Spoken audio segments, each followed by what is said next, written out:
Welcome back to The Warm Truth. Today we are on episode 4, and today we're going to be talking about the mammification of Black women. I am one of your hosts, Kim. And I am Alicia. Hey. We'll be unpacking the historical origins of the mammy stereotype, and how it shows up today at work, at home, even in friendships, relationships. So it's a lot to unpack there. I don't know if we can fit it on one episode, but We shall see. it's definitely a strong topic to talk about. So, first question for you, Kim. Ooh. Why are Black women expected to be strong all the time?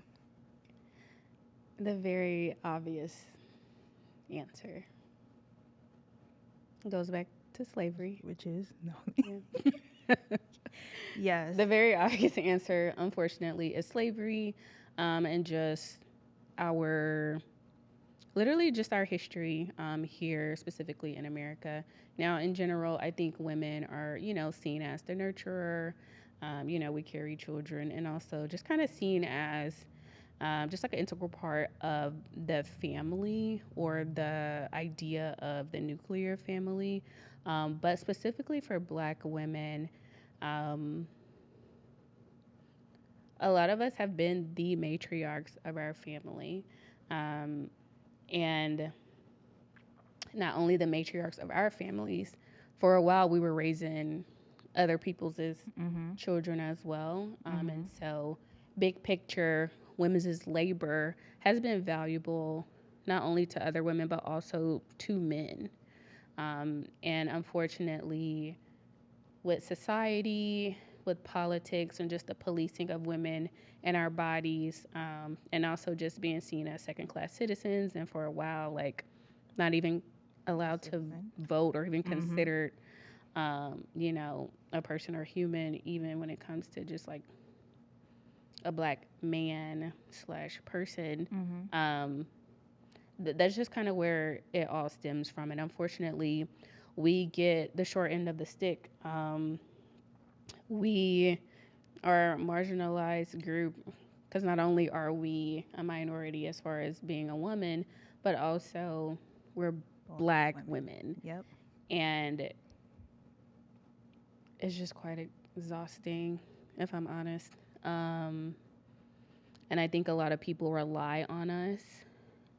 But I also think in some ways we've been conditioned to think that we only provide value with labor, and specifically with emotional labor. So much so that even within our own community, we kind of experience like this challenge, this strife, this tug of war. So that's my take on it. There's a really great episode on Different Worlds that talks about Mammy.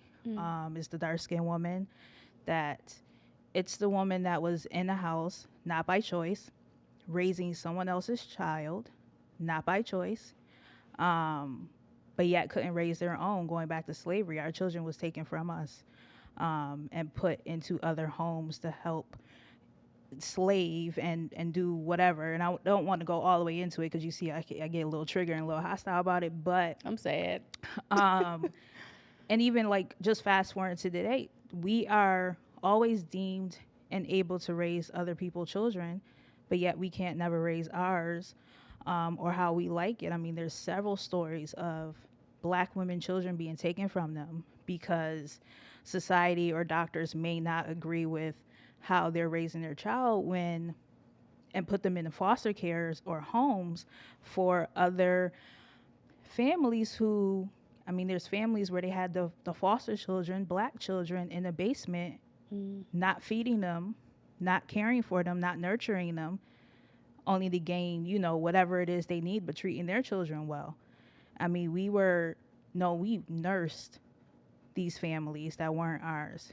We fed, we've taught without even knowing how to read ourselves. This goes back to that mammy. And unfortunately, there's a lot of built in trauma that we have developed throughout generations Mm. that still leads to us. And even for a lot of black women who don't have children and still looked at as a nurturer or maybe a mamie, how many times we talked about going into the grocery store? Though I have a child, I'm not a children person. Mm. I am a children person for my family of children, my nieces, nephews, godson, goddaughter. I'm not for them, but I'm not really a children's children. However, I do have that nurturer in me. If I see a kid just running across the street and no parent, I'm like, where they mama at? Mm. Where their daddy at? I may, feel some type of safety where I need to, hey, come over here. If it's within my community, it may be a little over because I'm like, oh, no, no. Let me grab this child and find their mother or father. But it does spill into work life as well. Mm. Um, I think in leadership, there's only a certain thing that you're labeled as being one, a woman, and then being a black woman in leadership. Mm. And if you are not a mother role, which I feel like for me, it kind of works for me to get that respect in their leadership because majority of the time, others should respect their mother.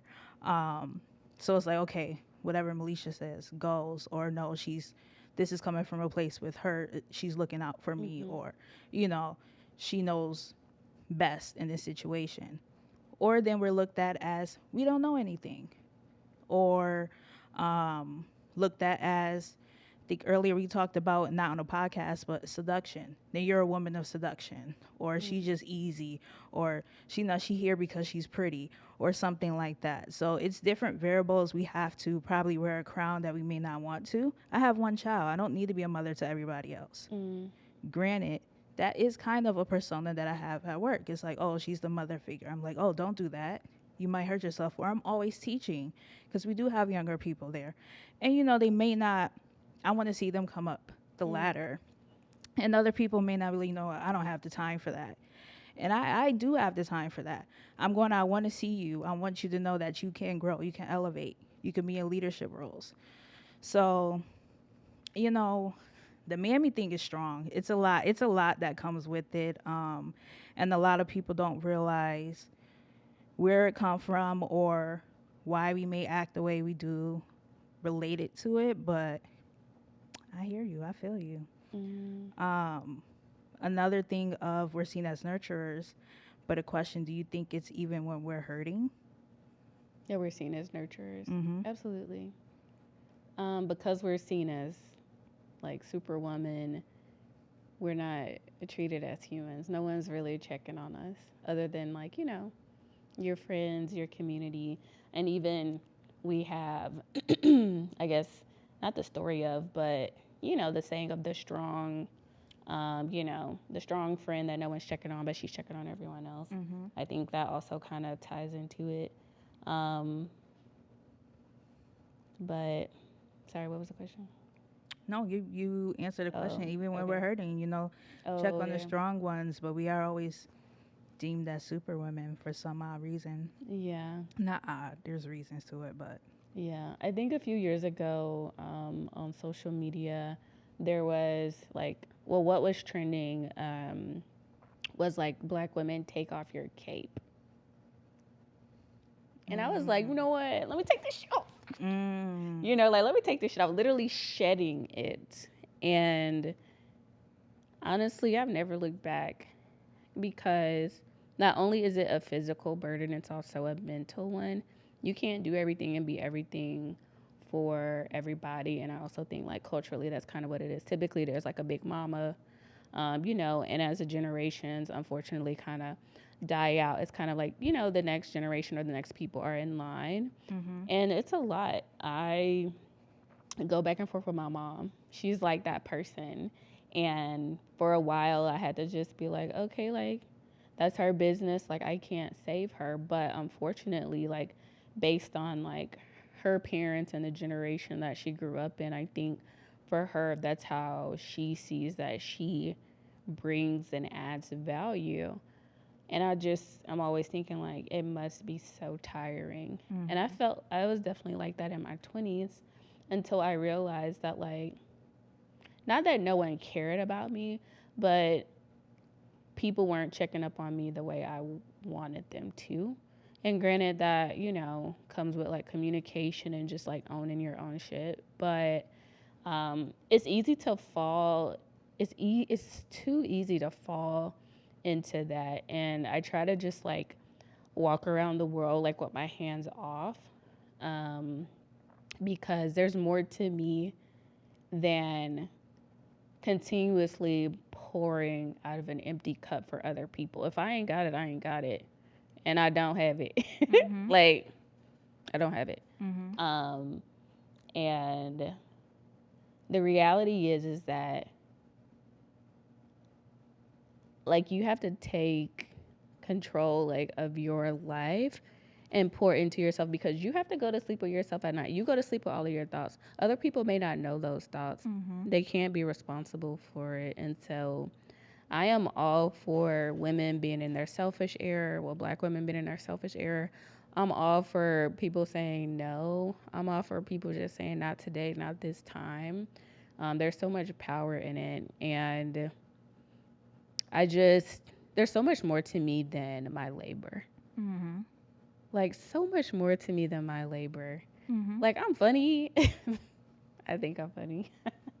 Like I like to dance. Mm-hmm. Mm-hmm. I'm just interested in just a lot of different things. And I just look at any labor, even manual, as just so heavy.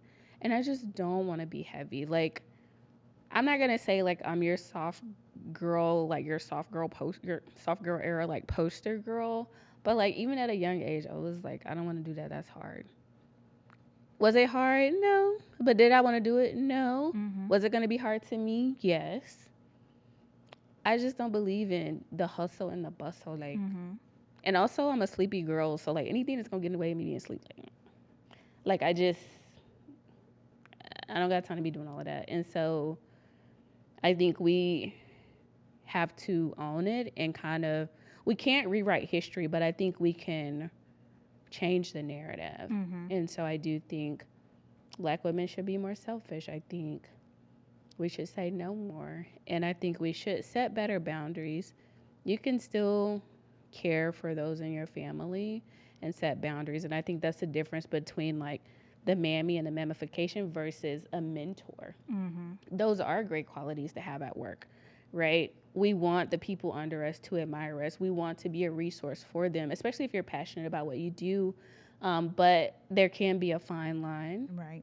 And so that's my 2 cents or 5.